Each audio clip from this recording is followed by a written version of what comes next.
बच्चों बड़ा अच्छा सवाल है। In a hockey championship there are 153 matches played. Every two team played one match with each other. The number of team participating in the championship is. तो अगर हर team को एक दूसरे से एक एक मैच खेलना है और टोटल 153 मैचेस हुए हैं तो कितनी टीमें होंगी यार? देखो, जब भी इस तरह का सवाल आएगा ना नंबर ऑफ मैचेस का, तो फार्मूला होगा n into n minus one upon two. क्या होगा? n into n minus one upon two. अब ये 153 के बराबर है।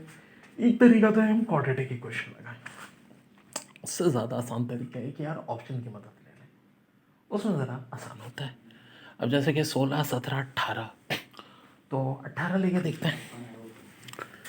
18 माइनस वन 17 अपॉन टू, काटा जी 9 आया। 17 को 9 से मल्टीप्लाई कर दो, अरे आ गया भाई 153। इसका मतलब है आंसर हमारा 18 होगा। और 18 से नहीं होता तो बाकी ऑप्शंस को चेक करके देखते हैं। तो बाकी ऑप्शंस को भी हम चेक करके देखते हैं। लेकिन चूंकि भाई 18 से हो गया मसला हल, तो अल्लाह का शुक्र अदा कीजिए। ठीक है मेरे बच्चों, देखो from 6 men and 4 ladies committee of 5 members is to be formed. In how many ways can this be done? If the committee to consist of 4 men and 1 lady, यानी कि टोटल 6 मैन हैं और 4 लेडीज़ हैं। ठीक है, man है 6, ladies है 4। Committee में आपको कुछ ऐसी कमेटी बनानी है जिसमें 4 मैन हो और 1 लेडी हो, 5 मेंबर्स की कमेटी। तो क्या तरीका होगा? तो देखो बड़ा आसान है। मैन का कम्बिनेशन मैन के साथ, लेडीज़ का लेडीज़ के साथ, यानी कि 6 कम्बिनेशन 4 और 4 कम्बिनेशन 1। ये ऑप्शन बी आंसर आ जाएगा। मैं देखो ना, ऐसे ऑप्शन दिए थे इन्होंने, तो करेक्ट ऑप्शन हो जाएगा 6 कम्बिनेशन 4, 4 कम्बिनेशन 1। दोबारा समझ लो, क्योंकि 6 आदमी हैं और 4 लेडीज़ हैं, तो 6 आदमियों में से हमें 4 आदमी लेने हैं, 4 लेडीज़ में से 1 लेडी लेनी है। तो this is now very very simple. ठीक है, in how many ways of president, vice president and water boy can be selected from group of 20 people. तो बात हो रही है प्रेसिडेंट, वाइस प्रेसिडेंट और वाटर बॉय की 20 पीपल में से। तो देखो, प्रेसिडेंट के लिए तो 20 के 20 लोग होंगे, वाइस प्रेसिडेंट के लिए अब एक कम हो जाएगा 19, और वाटर बॉय के लिए खाली एक रह जाएगा, यानी 18। यानी आंसर होगा हमारा 20 मल्टीप्लाई बाय 19 मल्टीप्लाई बाय 18। देखो कॉन्सेप्ट को समझो, 20 लोग हैं तो प्रेसिडेंट के लिए कितने लोग अवेलेबल होंगे? 20 के 20। अब जो प्रेसिडेंट बन गया वो तो वाइस प्रेसिडेंट के लिए नहीं आएगा ना भाई, तो 19 लोग बचे। अब प्रेसिडेंट वाइस प्रेसिडेंट 2 लोग तो हो गए, वाटर बॉय के लिए 18 लोग बचे। तो ये है रिजल्ट। अब ऑप्शन इन्होंने इस तरह दिया ही नहीं है। ऑप्शन में एक तो है 20 फैक्टोरियल डिवाइड बाई 3 फैक्टोरियल। देखो 23 फैक्टोरियल तो बहुत छोटी वैल्यू है, ये नहीं हो सकता। ये देखो ऊपर हुआ 20 factorial, according to permutation formula नीचे 20 माइनस 3 फैक्टोरियल यानी कि 17 फैक्टोरियल। और 20 को मैं लिख सकता हूँ 20 इंटू 19 इंटू 18 इंटू 17 फैक्टोरियल।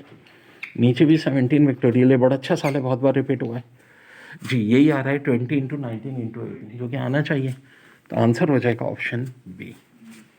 जी बड़ा अच्छा सवाल है। There are 5 routes leading to a town from village. The number of different ways in which a villager can go to the town and return back is. तो 5 roots हैं।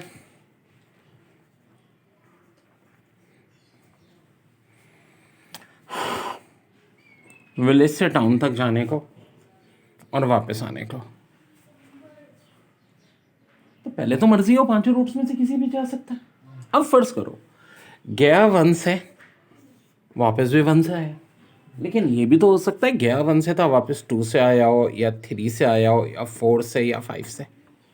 तो देखा जाए total possibility कितनी हो जाएगी? 5 5 ज़ा 25। और यही बात इन्होंने पूछी है नंबर ऑफ वेज। तो करेक्ट ऑप्शन इज 25। बड़ी सिंपल सी बात है यार। 1 वाले से गया तो भी वापसी के 5 चांस है, 2 वाले से गया तो भी वापसी के 5 चांस है, 3 से गया तो भी 5, 4 से गया तो भी 5, 5 से गया तो भी 5, total 25। Present or arranged in a row in all possible way. How many of them begin with T and end with N? देखो एक बात सुनो, इसमें क्या कोई लेटर कॉमन है? नहीं जी। अगर खाली ट्रेजन से पॉसिबल वर्ड्स पूछे जाते तो 7 फैक्टोरियल जो कि 5040 होता। लेकिन क्वेश्चन में ट्विस्ट आ रहा है, ये कह रहे हैं कि जो बिगिन हो रहे हैं टी से और एंड हो रहे हैं एन से, ऐसे कितने वर्ड्स होंगे। तो देखो उसके बाद कितने वर्ड्स बनते हैं, बचते हैं 5 बचते हैं, तो 5 का फैक्टोरियल कितना होता है 120। यही आंसर आपका। बड़ा ही अच्छा क्वेश्चन है। Each of the numbers 1 through 20 is written on a separate and placed in a box. A single card is drawn at random from the box. Find the probability that it bears. Option A, an odd number or a prime number. Part 1 और part 2 N even और prime number. अब तो ये odd number आखिर होते क्या हैं भाई, जो 2 से डिवाइड ना होते हो। 1 3 5 7 9 11 13 15 17 19 तक, 1 से 20 तक में ये 10 हैं जो प्राइम नंबर आते हैं। तो इन्होंने तो क्या बोला है, और सॉरी ऑड नंबर है। ऑड और प्राइम नंबर क्या होते हैं, जो अपने अलावा किसी से डिवाइड ना होता हूँ। पहला प्राइम नंबर है 2, जो कि वाहिद प्राइम नंबर है जो इवन है, बाकी सारे प्राइम नंबर ऑड हैं। 2 3 5 7 11 13 17। तो मुझे कह रहे हैं ऑड और प्राइम नंबर। तो मेरे भाई बात सुनो, मैं इसमें डबल काउंटिंग नहीं होती, ये नंबर तो ऑलरेडी आ चुके हैं। तो मैं ऑड के अलावा सिर्फ एक प्राइम नंबर को ऐड करूंगा, किसको 2। 10 ये हो गए और एक 2 को शामिल कर लिया, तो इसका आंसर हो जाएगा 11/20। अब अपॉन में 20 तो आएगा क्योंकि 20 नंबर की बात हो रही है। ये हो गया आंसर ऑड और प्राइम नंबर का। इवन और प्राइम नंबर का क्या होगा, वेल ज़रा देखो, इवन जो 2 से डिवाइड होते हैं, 2 से 20 10 नंबर, तो ये होगा। अब प्राइम नंबर में से 2 तो ऑलरेडी इसमें शामिल है, मैं 2 के अलावा बाकी प्राइम नंबर को काउंट करूँगा, जो कि कौन कौन है, 3 है, 5 7 11 13 17। 10 इवन और इवन के अलावा 6 प्राइम, क्योंकि कह रहे हैं ना इवन और प्राइम। तो ये कितने हो गए 16/20 यानी 4/5। ये किसका आंसर आ गया भाई, इवन नंबर और प्राइम का। और ऊपर वाला किसका था, ऑड नंबर और प्राइम नंबर। देखिए ये सवाल आया था एनईडी के टेस्ट में। अच्छा, एनईडी के पास पेपर की मेरी बुक में सारे ऐसे सवाल आते हैं, मार्केट में अवेलेबल भी होती है। Committee of 3 women and 2 women is to be form from pool of 11 women and 7 man. How many different committees can be form.